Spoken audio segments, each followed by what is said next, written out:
14 मई से 18 मई तक वो अपनी पोलिंग कर सकते हैं।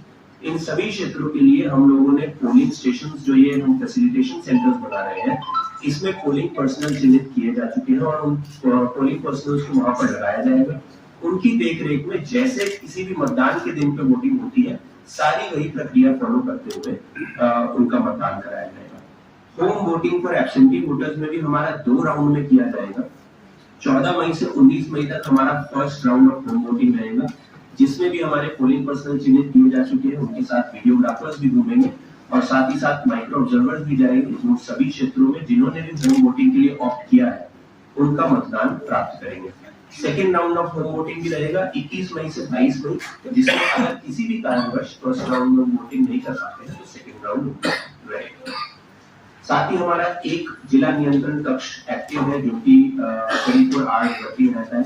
ये हमारा साक्षी के कंट्रोल रूम में वहीं पर एक्टिव है। इसके 3 संपर्क कॉन्टैक्ट नंबर्स है, हम लोग आप लोगों को अवेलेबल करवा देंगे। इसके अलावा 1950 हमारा एक ऑलवेज इलेक्शन हेल्पलाइन नंबर है, जो कि एक्टिव रहता है। किसी भी तरीके की सूचना इन नंबर्स पर प्रोवाइड की जा सकती है और उस पर तुरंत कार्रवाई की जाएगी। ट्रेनिंग शेड्यूल हम लोगों का बेहद है, सभी तरीके की ट्रेनिंग प्रोवाइड की जा रही है। इसमें से काफी ट्रेनिंग ऑलरेडी प्रोवाइड की भी जा चुकी है। Master trainers, BLOs, polling team, webcasting team, police personnel, polling team for postal ballot, police personnel for postal ballot, उसके बाद सेक्टर मजिस्ट्रेट्स, माइक्रो ऑब्जर्वर्स, हमारे जितने भी कंटेस्टिंग कैंडिडेट्स हैं, second stage of polling personnel, third stage of polling personnel, बेहद हम लोगों का ट्रेनिंग शेड्यूल है, वो आप सभी के साथ शेयर कर दिया जाएगा, ताकि उसको प्रकाशित करते हुए आप लोग सभी को अवेयर भी कर सकें। काउंटिंग स्टाफ इत्यादि की भी ट्रेनिंग कंप्लीट की जाएगी। इसके अलावा हमारे कुल मिला के ऑब्जर्वर्स इस जिले में 4 उपस्थित होंगे। एक हमारे जनरल ऑब्जर्वर होंगे, एक पुलिस ऑब्जर्वर होंगे और 2 हमारे एक्सपेंडिचर ऑब्जर्वर होंगे। एक एक्सपेंडिचर ऑब्जर्वर 3 कॉन्स्टिट्यूएंसी को हेड करेंगे, जो कि ईस्ट, वेस्ट, जमशेदपुर और जोसन है, और दूसरे एक्सपेंडिचर ऑब्जर्वर हमारे बारागुड़ा, घाटशिला और कोटका को हेड करेंगे। वोटर इंफॉर्मेशन स्लिप हम लोगों के लिए बहुत जरूरी चीज है, क्योंकि उसी के बाद हमारे एब्सेंटी, शिफ्टेड और डेड वोटर्स की जो है लिस्ट फाइनल हो पाती है, जिनको हम मार्क करते हुए उस दिन पोलिंग बूथ में रखते हैं, ताकि किसी भी तरीके की उसमें बोगस वोटिंग या फिर इंपर्सोनेशन ना हो सके। तो ये वोटर इंफॉर्मेशन स्लिप जो है वो 11 मई से 18 मई तक डिस्ट्रीब्यूट की जाएगी, और इसके डिस्ट्रीब्यूट होने के पश्चात जो वोटर इंफॉर्मेशन स्लिप डिस्ट्रीब्यूट नहीं हो पाती है, उसको संबंधित एआरओ, हमारे आरओ के पास सुरक्षित रखेंगे, ताकि उसका फिर से कहीं और भी डिस्ट्रीब्यूशन ना हो पाए या फिर वो बड़ी इधर उधर वेस्ट हो।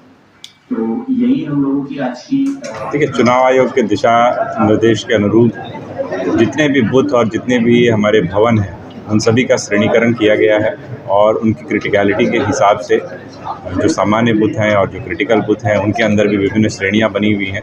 उसके अनुरूप फोर्सेस की डिप्लॉयमेंट का पूरा प्लान बनाया जा रहा है, और जिसमें कि आवश्यकता अनुसार अर्धसैनिक बल, जिला बल और इसके अलावा जो हमारी इको कंपनियां, जो जयपुर IRV की कंपनियां होती हैं, इसके अतिरिक्त होमगार्ड्स की भी डिप्लॉयमेंट उसमें की जाएगी। इसके अतिरिक्त क्यूआरटीज़ डिफरेंट जितने भी हमारे सेंसिटिव थाने हैं, सेंसिटिव लोकेशंस हैं, उन जगहों पर क्यूआरटीज़ भी अलग से रहेंगी। जितने भी सीनियर ऑफिसर्स हैं उनके साथ अलग से क्यूआरटी रहेगी, जिससे कि किसी भी प्रकार की अप्रिय स्थिति में वो तुरंत ही उस जगह पर जाकर के उसकी व्यवस्था को संचालित किया जा सके। इसके अलावा ड्रोन कैमरे की भी सहायता ली जाएगी। बड़ी संख्या में जो हमारे बूथ्स हैं उनको वहाँ पर वेबकास्टिंग की व्यवस्था भी की जा रही है।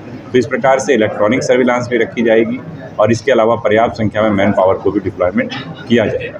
खास तौर पर अगर हम उग्रवाद प्रभावित क्षेत्र की बात करें, तो वहाँ पर लगातार अभियान चल रहे हैं, अर्धसैनिक बलों के द्वारा भी, अपने जिला बलों के द्वारा भी, और उसको लेकर के विशेष रणनीति बनाई गई है, जिससे कि पोलिंग पार्टीज हों या सिक्योरिटी फोर्सेस हों, वो सेफ्टी मूवमेंट पोल डे के दिन कर सकें। सर, 4 ऑब्जर्वर पुलिस से भी आ रहे हैं सर, इसका कोई फोन नंबर पब्लिक में गवर्नमेंट पार्टी वो उपलब्ध करा दिया जाएगा। एक पुलिस ऑब्जर्वर पूरी कॉन्स्टिट्यूएंसी के लिए रहेंगे, और उनके आगमन के साथ ही उनके नंबर्स वगैरह को, जो भी उनके कॉन्टैक्ट नंबर होंगे, उनको अवेलेबल कराया जाएगा। आज की हमारी जो प्रेस कॉन्फ्रेंस थी, वो बेसिकली हमारा फॉर्म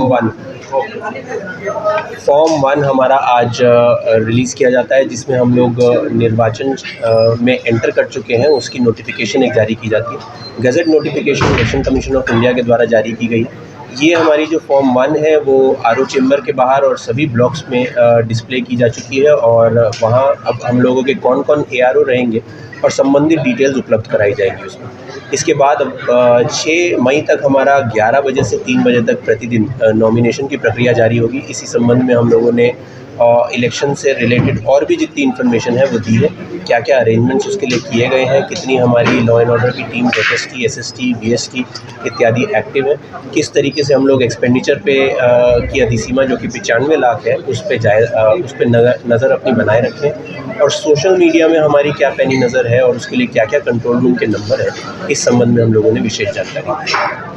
सर 4 ऑब्जर्वर और इस प्रकार इस बार जो इलेक्शन है पूरी तरह ऑनलाइन हो रहा है सर, तो जितने भी कैंडिडेट है वो क्या ऑनलाइन के लिए उनको पूरा ट्रेनिंग मिला हुआ, क्या ऑनलाइन के लिए? जी, सभी कैंडिडेट्स को सारी की सारी ट्रेनिंग उपलब्ध कराई गई है और उनके साथ सभी पॉलिटिकल पार्टीज़ के साथ प्रत्येक सप्ताह आरओ और डीओ के साथ बैठक की जाती है।